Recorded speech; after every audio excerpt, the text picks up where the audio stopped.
Yes, sir. Heartless, what are you saying, bro? Yeah, yeah. I'm here, my nigga. I'm here. Jeez. Finally, alive? Yeah, man.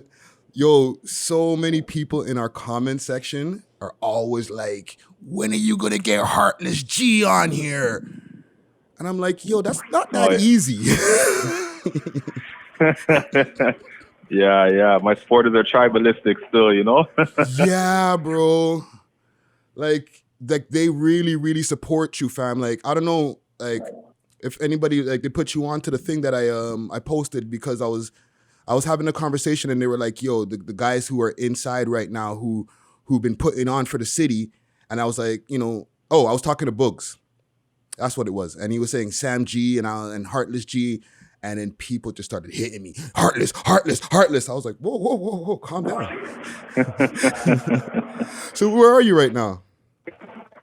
Right now, I'm in Workworth, medium Okay. classification. Yeah. I know the drill, man. I've been through the system myself. I was at Frontenac. I got to go to camp. You know what I'm saying? Oh, yeah, front knock. Easy, easy, good time. That's easy stuff. Yeah, man. Like barbecue and all that type of bullshit. Oh, for sure. Yeah, I ain't get that luxury yet. Yeah. Well, like how's it been? Because you've been a while away for a while now. Like what, a good 10+ years now. Yeah, a little over 10 now, 10 in a few months. A whole Yeah. bunch of ups and downs. So what? You A whole went for? bunch of ups and downs. You started at J at You started it over there at Millhaven, on J Yeah, Block. When Millhaven was still GP. Before they I don't really know what's going on in Millhaven now, but when J Unit was still J Unit, yes. General Pop. Mm-hmm. Why it's changed now? Yeah. Yeah. I was the last one on 1L, when the boy them used to run jokes when they were shutting down the place, they would do the count, they'd be like, oh, one. Count to Mm. one, I was the last one on the range. But they shipped enough man out, shipped man out east, shipped man out west, and then they shut down the place and now it's integrated. Niggas try to cling on, solid man, I'm trying to cling on for as long as they could to keep it solid, but that was like being a dead horse.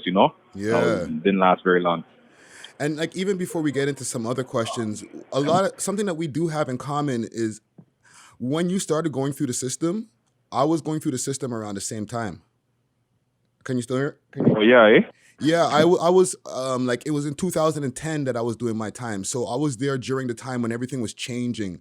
The double bunking was starting to happen. You know what I'm saying? Like they were getting ready to think about closing down Millhaven and all that stuff. So I could really relate to what's going on to you as far as the changes, right? But what other changes has Yeah. happened since then? Like I know double bunking was a big deal and there was riots and all that. Like has it gotten worse? Um, by the time, so when you were in 2010, I was in the bucket. I was still provincial.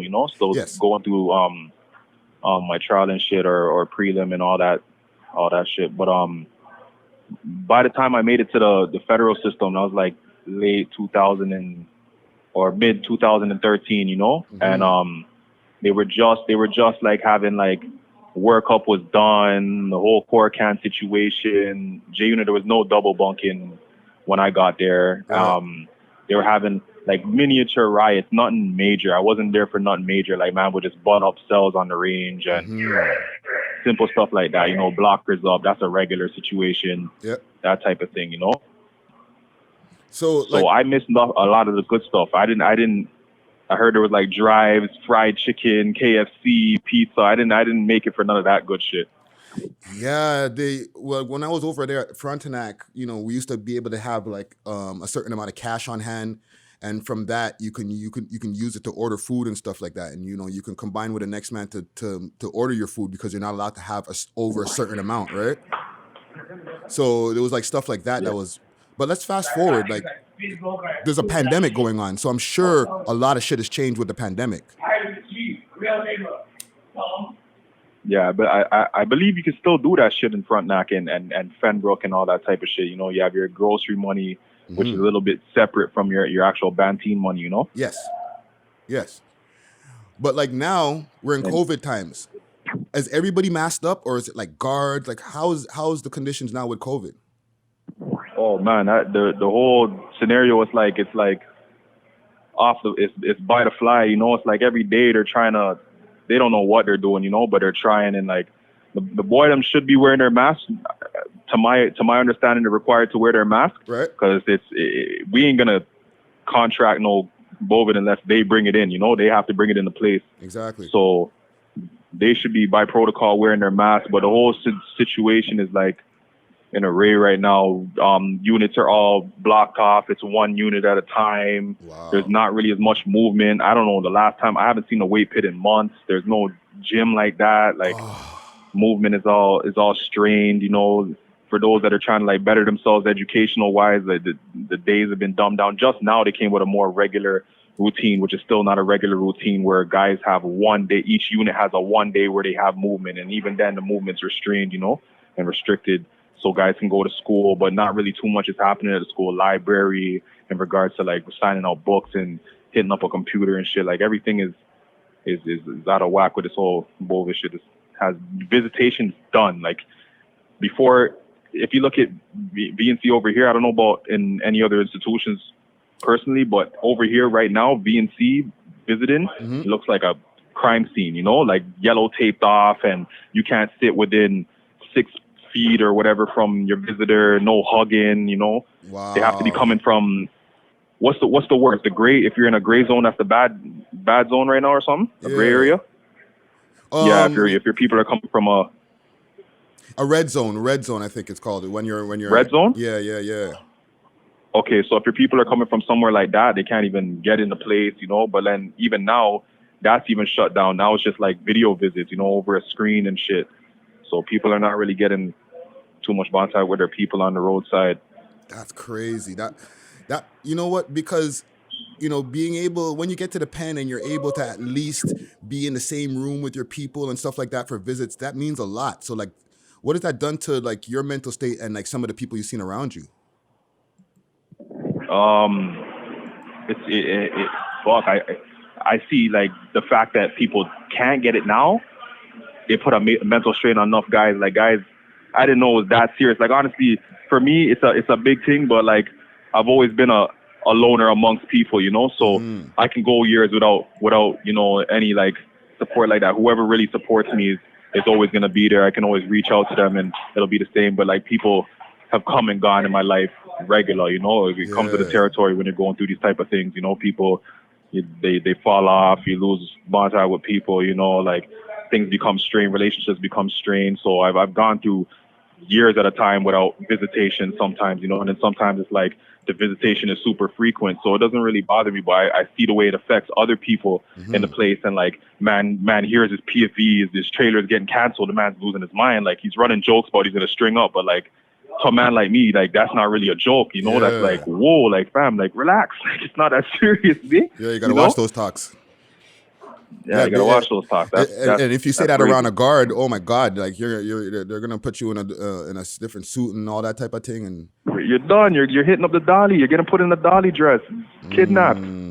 Yeah, that's crazy. But visits definitely affect people's psyche. You know, it does people's time. You know, to be able to touch someone. You know, of course, be around someone. You know, of course.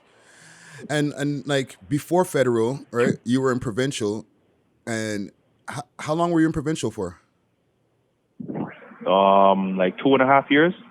So people say, and I know back them times, the Dawn was open and stuff like that. Like, and it's still gladiator school, like for all of the places. But like, how was it? Like, what was provincial like? Because I know it's fucking crazy in there. I didn't make it to the Dawn. I started my bid in the West, and then probably the second day, you know, fucking out in the yard, I got into a little small laws, you know, nothing serious. And then maybe a week or so later than that, I got transferred over to the Hercs, and I did the rest of my time over there, you know. Yeah. But there's so much. There was like, I don't really do the whole long talking and stuff, but there was a lot of poly going on, and you know, man are cracking off ranges, man are getting cracked off ranges, and man would do the beacon and make the shit more public than it needs to be. And then, you know, like now I have on contacts because man are when they get beat or they leave the range or something, they're giving up talks, you know, and even when stuff has nothing to do with people, they're just throwing man's name in the mix, and I have no contact orders on me from people I don't even know. Like I have a list of them. It wasn't until I came to the pen now and I'd be like, yo, listen, I don't know that guy, I have no problems with that guy, I don't know that guy, to wipe it off so that I'm more frequent, I can frequent other places, you know, because it puts a lot of restrictions on you. So like I couldn't even make it to the Don. Like me and my co-accused, we got a judge's order to be able to go to the Don, so it'd be easier for us in our trial to make it a high court, which is downtown 361 University, you know. So it's hard. Every day we're going from Maplehurst all the way in Milton, you know. It's like by the time we make it back, we're mentally strained, we're physically drained, you know, like we're tired, we're exhausted, we're getting cold bagels, milk. Yeah, you're coming back late at night. Late at night, you know what I'm saying, just to catch a quick shower, quick fresh, and then we're back at it again tomorrow. So it would have been easier for relieving from the biddy itself and going from the Don or something like that that's in the place, you know. We tried to get a judge's order. With a judge's order, still couldn't get through just because of all the non-contact orders, man, we're putting on us. I don't know if there was kites being involved on top of that. Yeah. But we tried to take, but we never made it to the Don though. Wow. The Hercs has it's just like it's jail, you know. Yeah. Ups and downs. It has its perks. Guards are goofs. You have a 1-2 that try to play the cool guy role at the end of the day with a certain man, and business as usual is jail, you know. Well, for sure. Never get too comfortable. With you had so much music out by the time that you had a good set of music out by the time. I can't say so much because so much more came out after you were inside, right? But you had a lot of music out before, and I'm sure some of the guards were like, "Yo, I've been bumping your shit. Wagwan, were you here?" Yeah. No? Or they would do that. You know, there was a specific guard in the Hercs. His name was Rob. Whoever knows, you know, he used to work 9-pod, you know, and he would come with and fucking spit the bars to me regular. Mobster music was one that he would spit to me regular. Niggas on the range would be like, yo, what the fuck, man?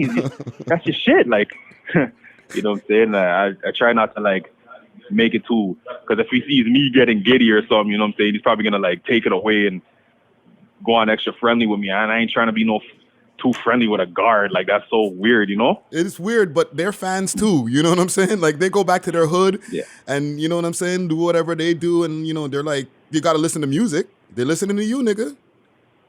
Yeah, you dealt with me all right, though. We were cordial, you know, we had an all right understanding. He wasn't goofy towards me, you know what I'm saying, even though at the end of the day, they're all goofs, right? But he dealt with me like a human, you know those? Enough guards don't come to just do their job. They come to take out whatever the fuck's going on and stress in their life, to come try to take it out on man. They don't look at us like humans. They look at us lesser than, you know?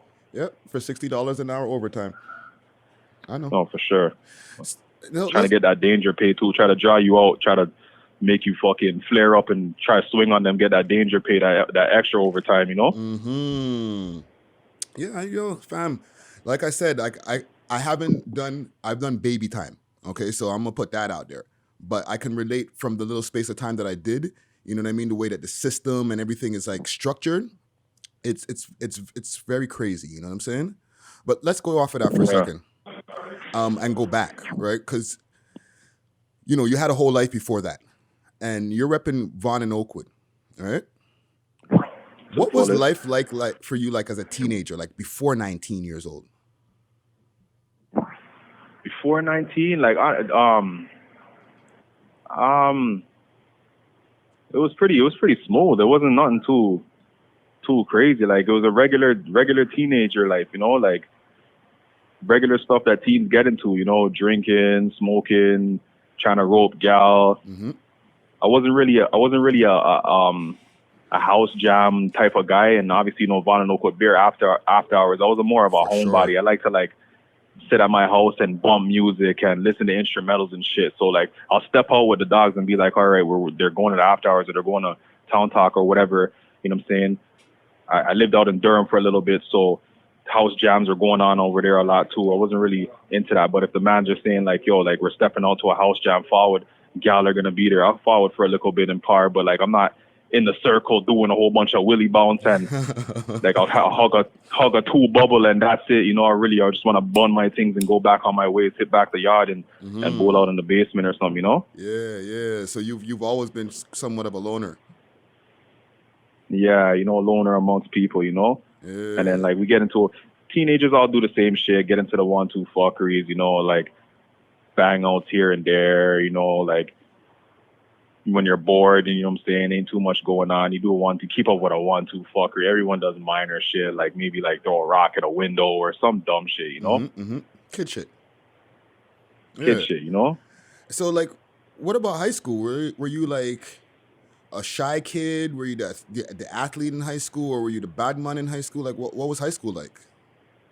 I was reserved for sure, but you know, like I ran a 1-2 jokes. I was funny, you know. I would say a 1-2. The wittiness comes with a comedic relief for everything, you know. So if you drop something witty, it's like everyone just erupts, especially in the middle of a classroom, you know. And the teacher would get mad, but she just has to appreciate, or he has to appreciate how like witty the remark is, and they'll be like, yo, why don't you apply yourself like that to your school, you know? Why don't you apply yourself like that to your schoolwork and shit? That's the kind of vibes I used to get most of the times in school, you know. I was the guy that like everyone was pretty much blessed with. All walks of life, this guy, that guy. If guys are already banging at that time, if they're repping that color, this color, you know what I'm saying, I'm blessed with them, you know. This neighborhood, that neighborhood. I was usually the all around, all walks of life I was blessed with, you know. How you come up with the name Ginger G?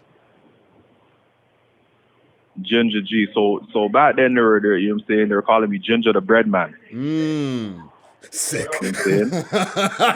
That's a Ginger the Bread Man.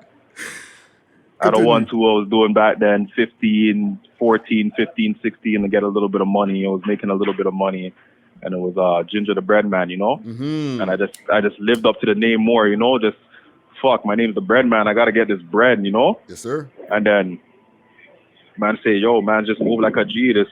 So the short form for G or Ginger is G, you know. So it just became Ginger G. And then it wasn't until I came out of fucking Hamilton, Barton, YO.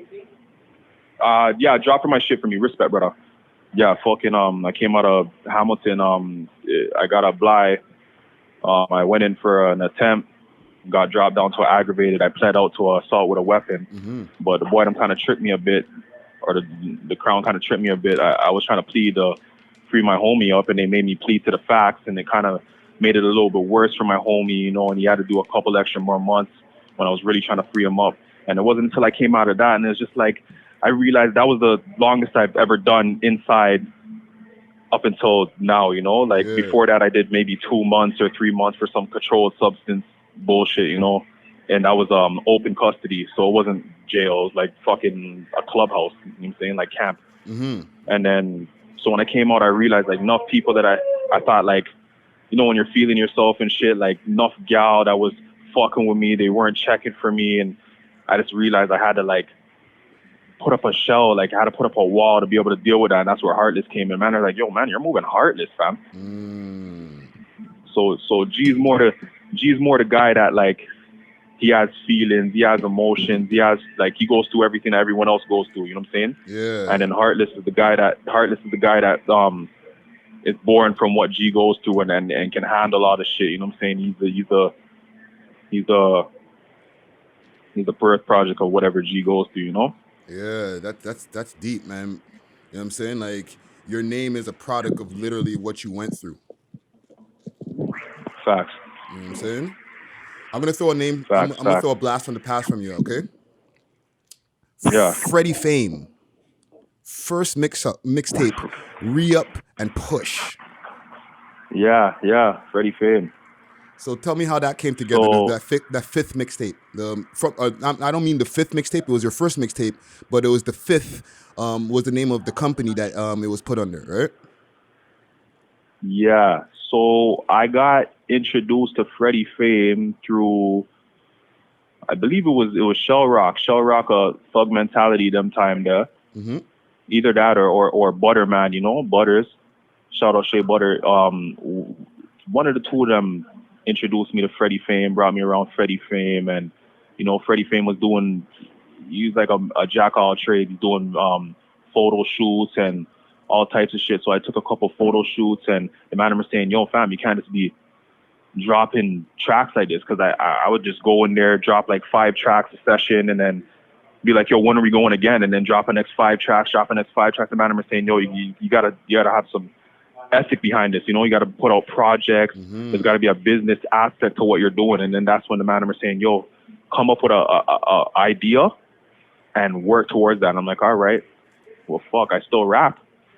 Like, that sounds like, they're like, yo, that's it right there. So that's what we did. And then Freddie Fame helped me come up with a visual for that, you know? Nice. And he knew my vision at that time, and he helped me come up with a visual. And he was always supportive of whatever the fuck I was doing. Like, he didn't really have nothing critical to say that was negative, you know? It was always uplifting or constructive, you know? Yeah. No, I'm glad that you said that. That you explained that, because he has like a polarizing polarizing image out here. You know what I'm saying? Like, some people like him, and then some people just hate the hell out of him. You know what I'm saying? So a lot of people don't realize how many artists he's helped in the background to get to the different places that they are, or, you know, at least to get their start. You know what I'm saying? Yeah. So even with Freddie Fame, like, you must remember us from back them times. Must what? What'd you say? You must remember us from back those times, the SARS mixtapes. Like, you must have been on I think you were on a SARS mixtape too, no? Sick Artist Running Shit? I'm not even sure, you know. I would just put tracks, and the man would be like, yo, let me have this track, put this here, whatever, whatnot. I wouldn't mind, because there would be like so much in the archives. I'd be like, yeah, I'll take that, you know?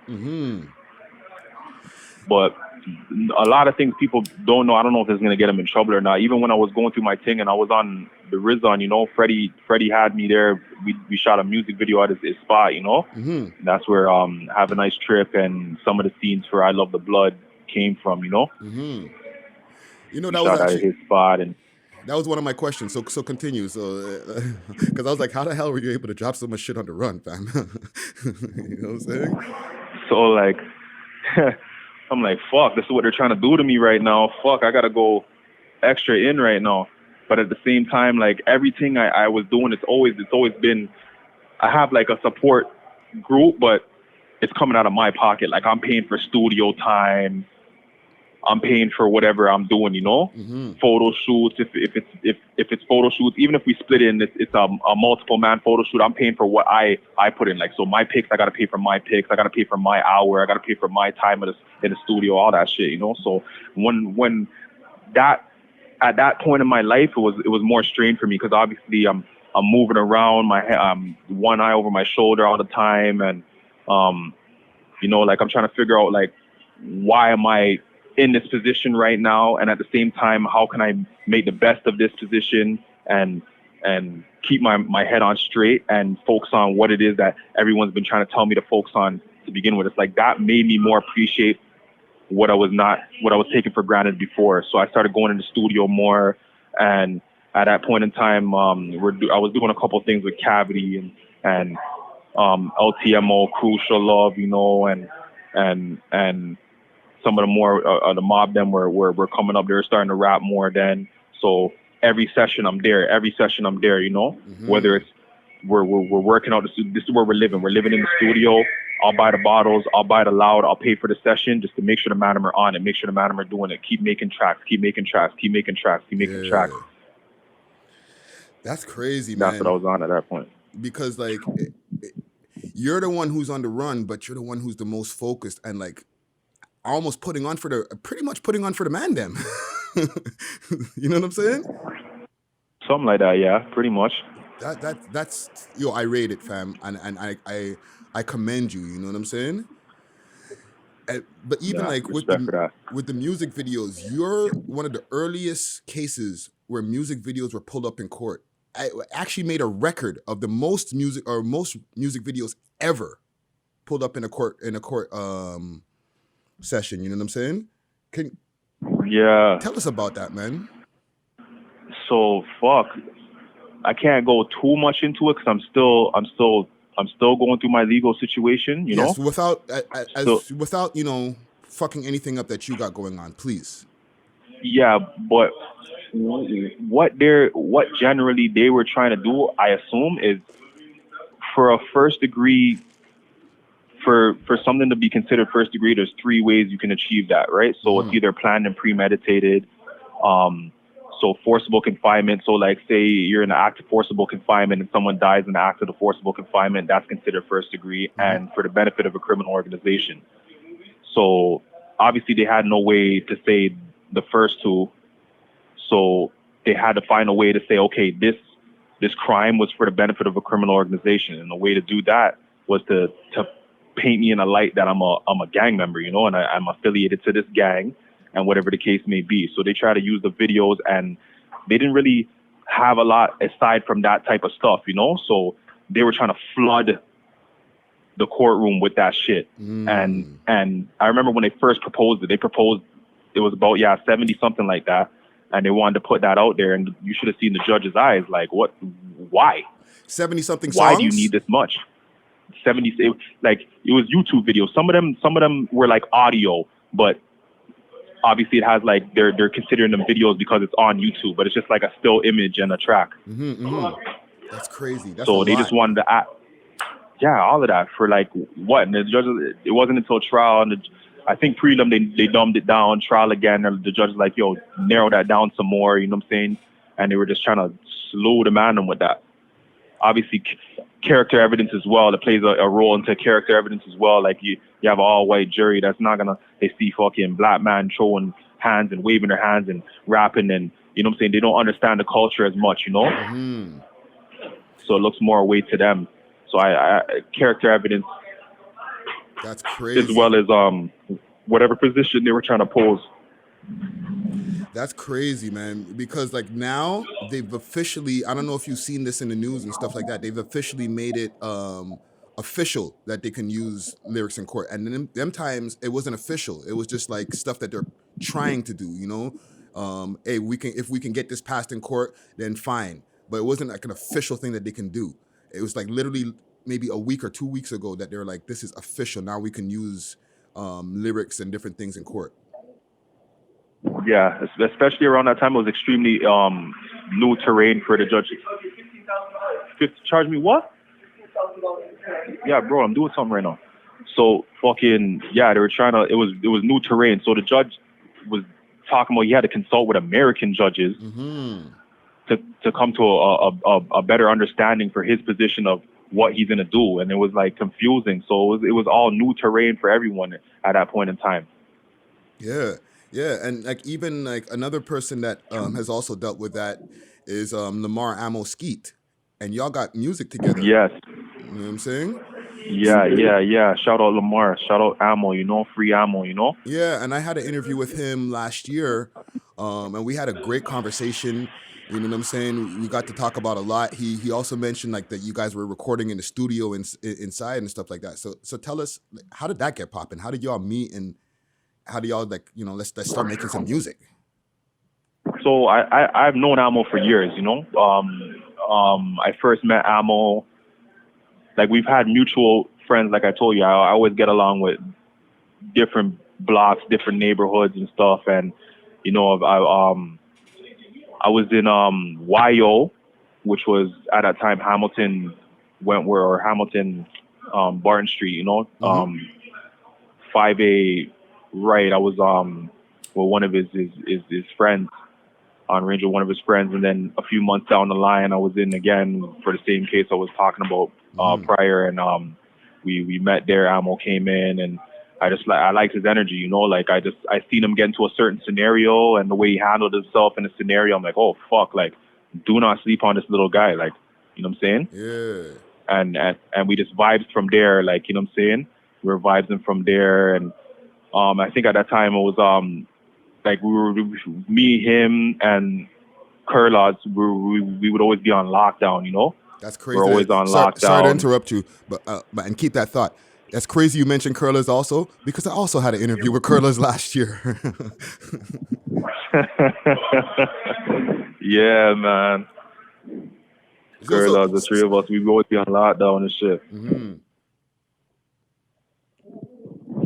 So from there we had a relationship, and then Ammo, when he got over here now, you know, he was telling me what he's been up to, and I was telling him what I've been up to, and he's like, fuck, like we're on the same shit, you know, like let's do something. It's like niggas were trying to pit us against each other as soon as he stepped into place. Man, they're trying to make us cipher against each other and shit, like, or battle. They wanted us to battle, but we just ciphered. You know, we ciphered it out, and you know what I'm saying, had the place going mod, and then from there we were working. And Ammo, that's why I call Ammo the playmaker. You know what I'm saying? I was calling him Chris Paul at this time. Like, we got in the place, and we seen what equipment these guys had and what they were working with and how they were. There were some guys that were running the music room and campaign or whatever they have over here, and it's just whatever they were doing, it just sounded like it was trash. It sounded like shit. You know what I'm saying?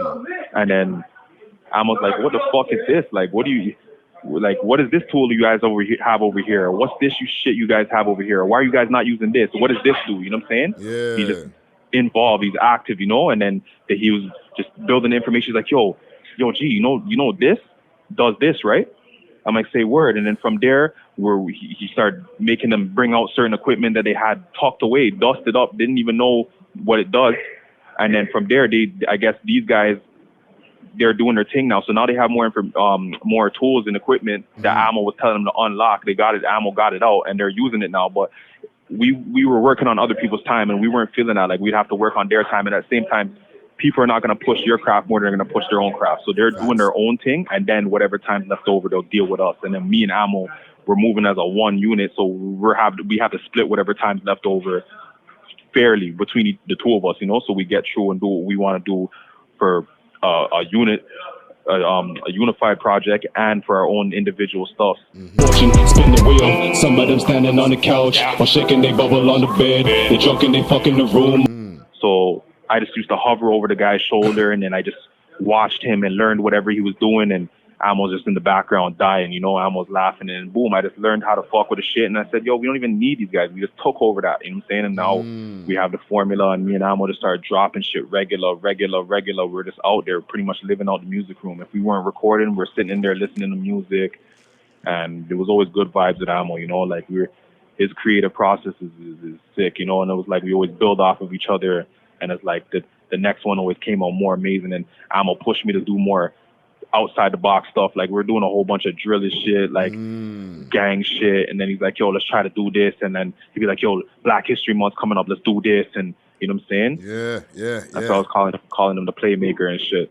Chris Paul, yo, shout out to Ammo, man. You know what I'm saying? Tell him if you talk to him or in any way, just tell him hold your head. You know, I mean, I get to talk to him every once in a while. He calls me and stuff. You know what I'm saying? So that's my guy. You know what I'm saying? He's good. His head's in the right place for sure. Yeah. And if you don't mind me asking, how did you cop such a sick chain from the pen, fam? Oh man, we save our money. Instead of spending money on frivolous stuff, you flip and invest and flip and flip, you know, and then, you know what I'm saying, treat yourself every once in a while, and that just happened to be something I treated myself with. I rate it.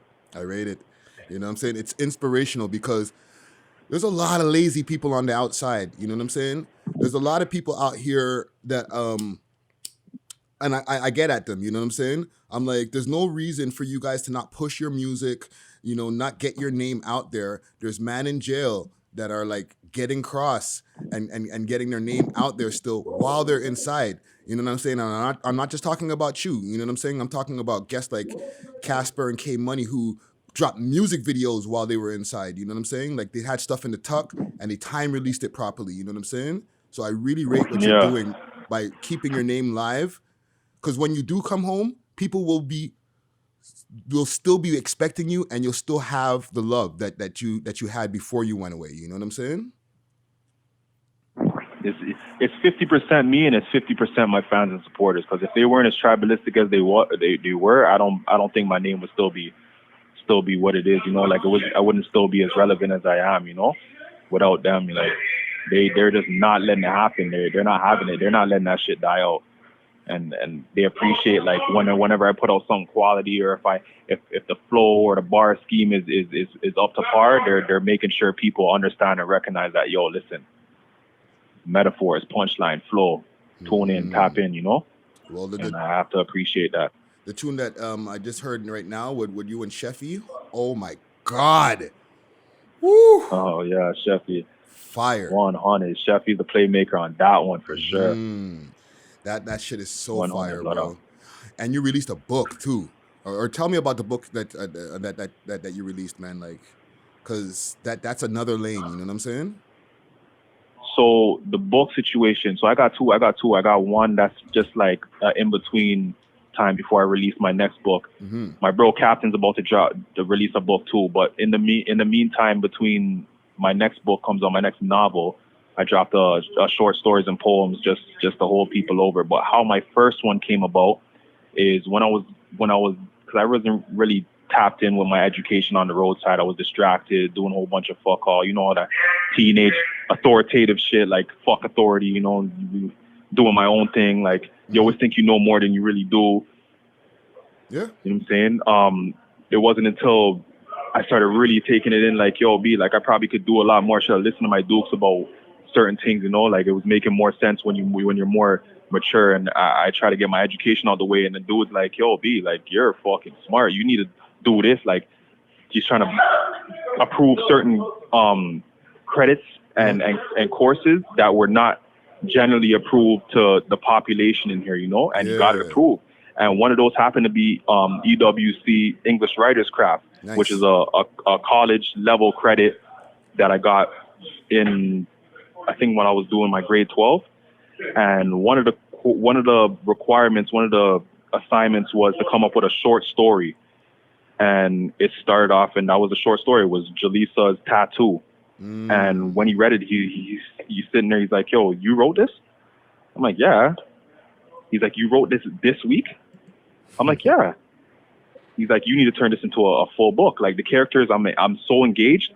And he's an old white guy from Kingston. Like he doesn't know nothing about the hip hop scene, nothing like that. You know what I'm saying? So when he's saying it to me, it really hit me different. Like he's showing people, like he's going and showing other staff members and guards and showing other teachers, and he's sitting down with me. He's putting me in a specific class and coming, he's holding conversations with me, telling me about how his dinner went with his wife and like telling me about his family and shit. So like he treated me like seriously like a human, and it hit me different when he's telling me like turn that into a novel. And I just took his advice. I took it as advice, and I ran with that, turned that into a novel, and then that's how it became Jaleesa's Turmoil. That's how the novel came to be. I started writing it over there. I didn't finish it till I got over here.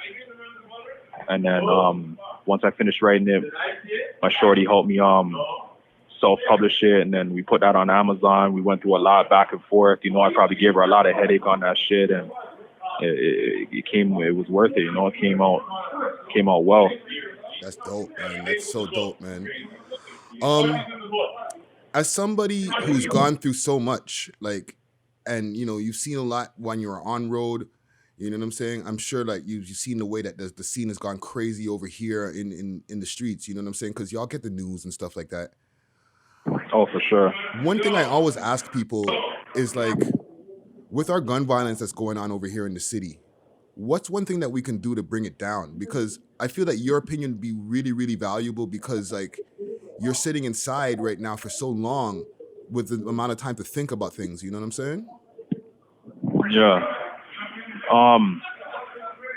Like I don't wanna knock anybody's lifestyle, because like who am I to fucking speak on how anybody else handles their life? Like you live and you learn, but like you don't fan the flame. A lot of it is flame fanning, like, and people are worried about the wrong things in life. Like niggas is focused on, it's more on optics than reality. You know what I'm saying? It's how you're perceived, how you're viewed by people that are not even in the streets.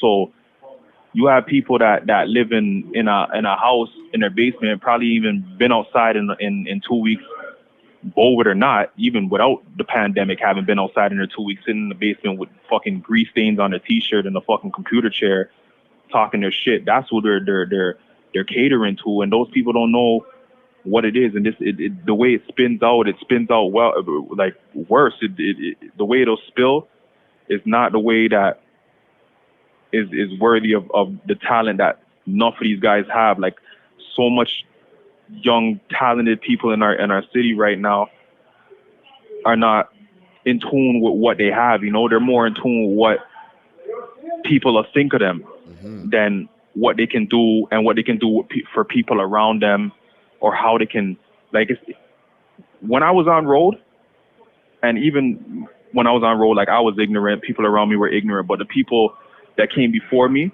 they try to fucking instill certain things in me, like, yo, it's not about where we're at right now, it's about how we get from where we're at to get where we're going, you know? Yep. And honestly, I never took heed to that until it was taken from me for however long it's been taken from me for, you know?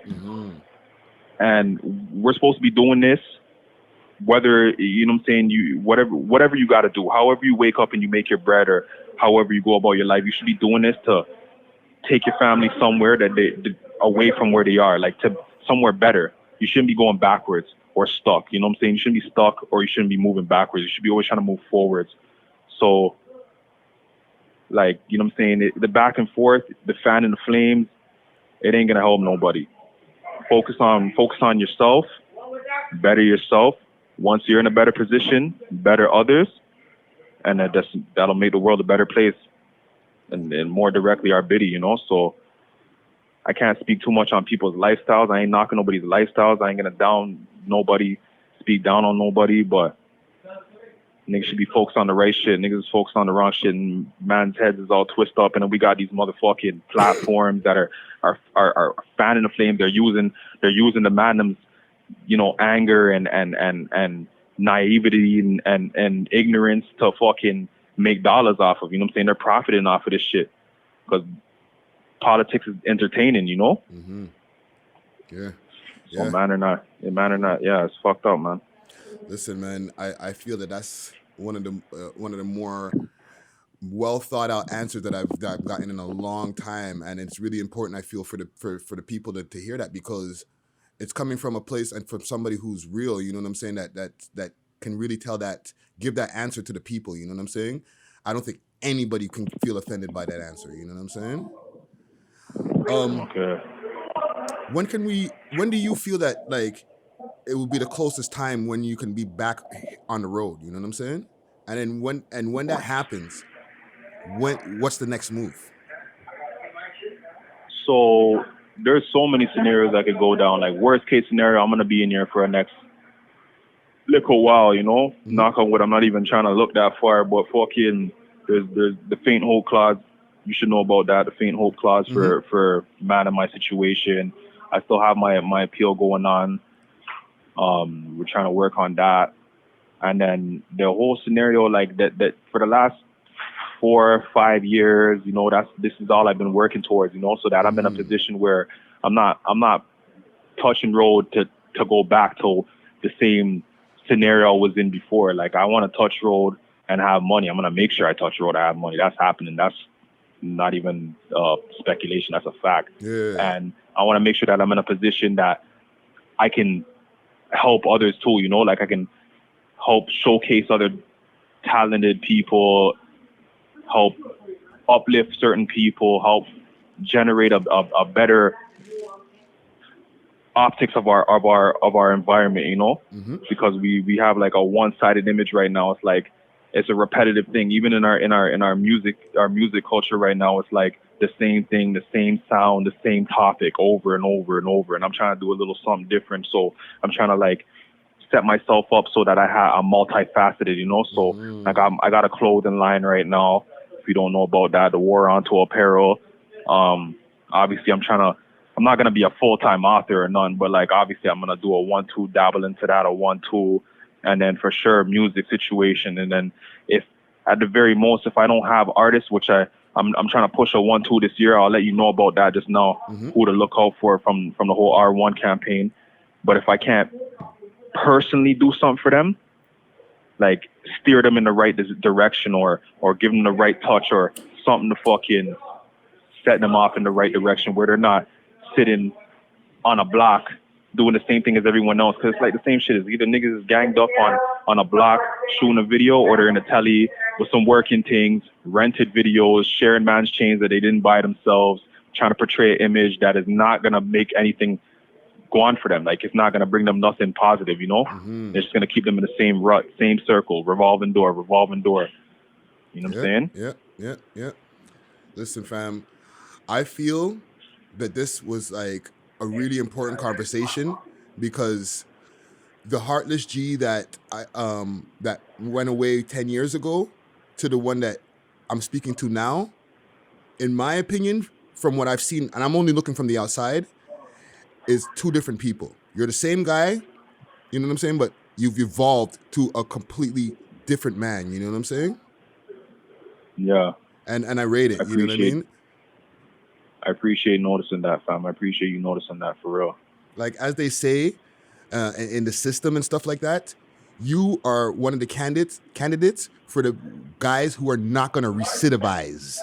I know you know that. I know you've heard that term a whole bunch of times. Yeah, that term for no, people don't know about that term there. I know about that term. You know what I'm saying? Because when I came home, they were like, you're a perfect candidate of somebody who's not going to recidivize, because I did all the preparations and stuff like that in a short space of time. Mind you, I was already, I had a lot of preparation prior to that. You know what I'm saying? And I didn't have as crazy as a charge, so I came home in a short space of time. But I came home on something that's called APR, right? Accelerated Parole Review. They got rid of that way back in the days. They got rid of that back in 2011. Okay, but I was a candidate for that because I had a resume prepared. You know, I had my plan of what I'm going to be doing when I touch road and all those different things that they want, right? And I feel like you got all of that down pat. You know what I'm saying? Like from when you go for your appeal or parole hearings or anything like that, if they're not letting you touch road, it's because they're haters, fam. It's because they're racist.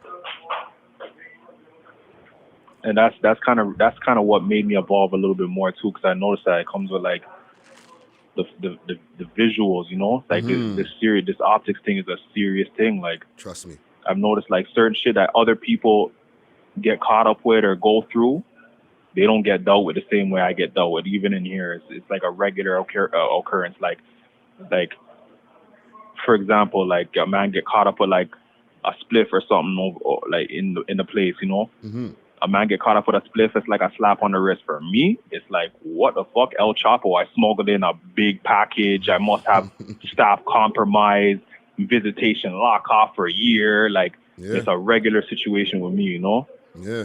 So, but then they can't. Then they give me like, it's like a compliment. Like, we like you, man, but this, that. You know, it's like fucking. It's like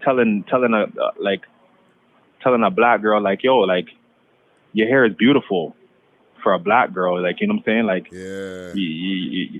you're patting my back on one side and then you're slapping me on the face with the next hand, like, you know what I'm saying? You're telling me, yo, like, I'm doing so much good, and then you're making me sound like a war criminal in the same breath. It's ridiculous, you know? So I just try not to make it mod my head too much, even though it gets under my skin every now and then, and try to focus on what I've been focused on and stay focused, you know? Yeah.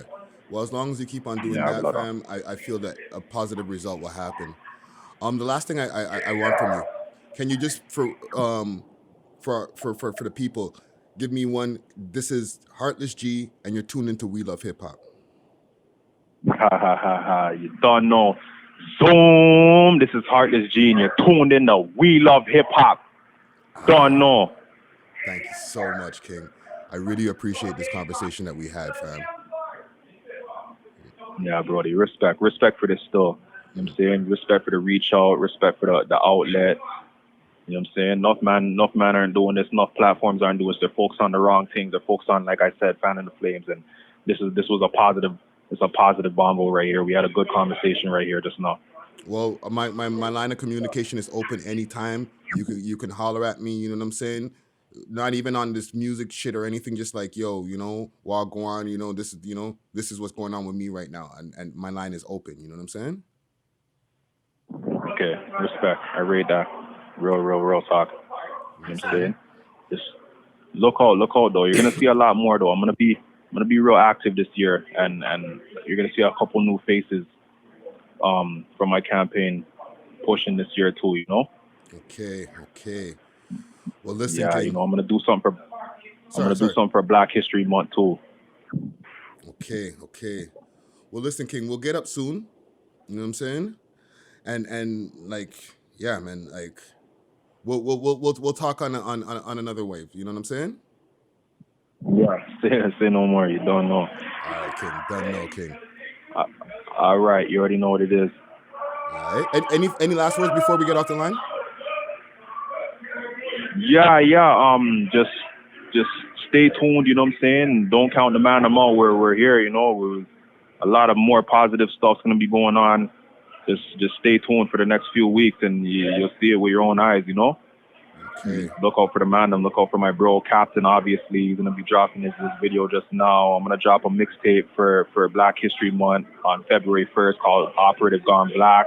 Something for the ladies on February 14th. Heartless for Valentine's Day. Nice. You know what I'm saying? A few artists I'm gonna be pushing just now. Obviously, my bro Captain, Savage BO, Sleepy VRS, GFR Suave, Swifty Hondo, Block Baby. You know what I'm saying? Look out for Scary 5. Look out for, he's already out there. You know what I'm saying? He has stuff, you know, if you're in tone, Danks the Wizard from 6th Third, OPZ, you know what I'm saying? A few things are going to be happening just now. So respect for fucking shining some light over here, my G. It's going to be worth it, you know? And I respect the outlet and the push right now and the positive conversation for sure. Well, thank you, King. Thank you. Respect, brother. All right, so you don't know, King. We'll talk real soon. We'll talk more. You don't know. Take it easy out there, brother. Yes. Pandemic's mud. Yeah, man. All right, bless. All right.